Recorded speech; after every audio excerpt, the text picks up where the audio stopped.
Hemos terminado nuestro programa anterior echando un raudo y generalizado vistazo a la manera como se empiezan a abandonar los principios y normas descubiertos en la antigüedad griega, y vimos cómo se empieza a andar así por un terreno de libertad, ímpetu emocional e inseguridad que va produciendo en el ámbito del arte y de la cultura un cierto desconcierto. Pero en este contexto de las vanguardias artísticas de finales del siglo XIX y comienzo del siglo XX, no está de más mencionar de pasada que el surgimiento de esas vanguardias es también el momento en el que Europa había empezado a ser azotada por masacres y genocidios de una magnitud descomunal que jamás se habían experimentado en toda la historia de la humanidad. Por mencionar solo las más importantes, tenemos la Guerra Franco-Prusiana entre 1860 y 1871, que según algunas estimaciones deja ya unos 240.000 muertos, la Primera Guerra Mundial entre 1914 y 1918, cuyas cifras de muertos son absolutamente desorbitantes, llegándose a hablar de hasta 31 millones de personas asesinadas. La Revolución Rusa de 1917, en la que mueren, según estimaciones, unos 20 millones de personas. Y por último, como colofón, la Segunda Guerra Mundial en 1939, en la que se habla de hasta más de 60 millones de personas asesinadas. Con razón ha dicho algún historiador que después de tan traumáticas circunstancias, la mente del hombre occidental no podía salir indemne de todas ellas. Probablemente sea esta la razón, o al menos una de las razones, por la cual desde el comienzo mismo de los movimientos de vanguardia, las nuevas tendencias y manifestaciones artísticas adquieren una fuerte y pesada carga de primitivismo.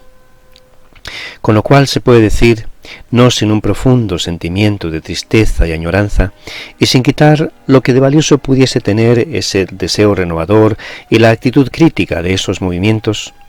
que si oteamos el panorama desde el promontorio que nos proporciona el inicio de este nuevo siglo,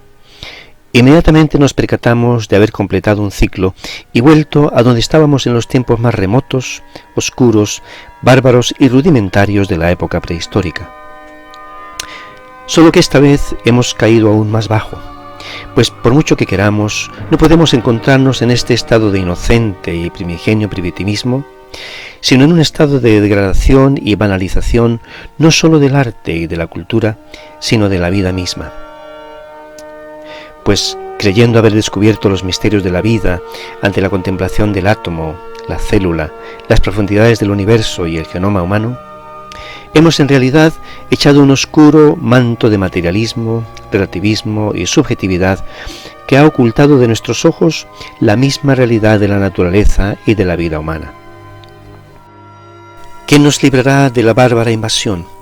de la imposición a ultranza de la vulgaridad, la idiotez y la irracionalidad tan sutil pero contundentemente introducidas en galerías, museos, exposiciones y demás instituciones educativas y culturales, a manera de fabulosos pertrechos con los cuales nos hemos adentrado en este ignoto siglo XXI?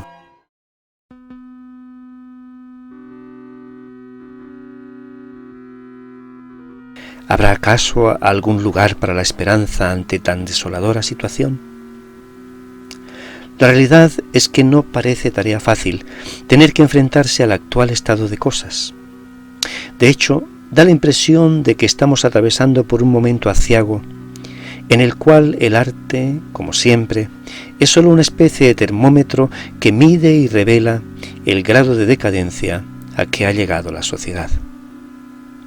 Infausto momento desde el que pareciera imposible poder vislumbrar una luz en el horizonte. Con lo cual, quizás se haga necesario terminar nuestra jornada de hoy haciendo referencia en este contexto a las palabras de Víctor Hugo, que, como la mayoría de adalides del movimiento romántico de su tiempo, había abogado por lo grotesco como un medio de contraste necesario de lo bello y de lo sublime en el terreno del arte.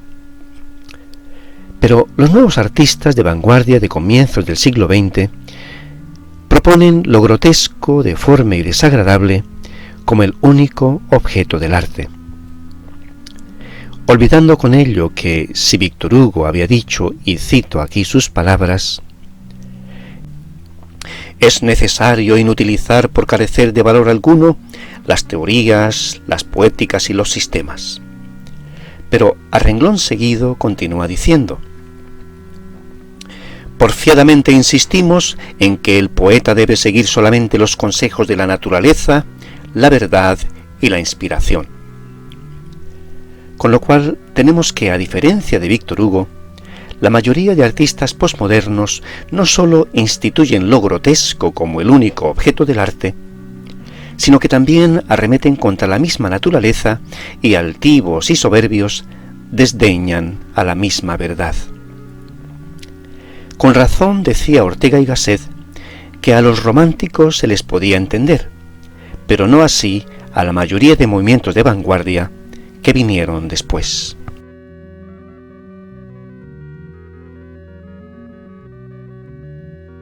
Os damos las gracias por habernos dedicado unos minutos de vuestro tiempo. Os animamos a suscribiros a nuestro canal y compartir el enlace. Y no olvidéis indicar con un me gusta si os ha gustado. Pero ante todo, os recordamos nuestros grupos de tertulia y debate, donde podremos ahondar y reflexionar un poco más en todos estos asuntos. Muchísimas gracias.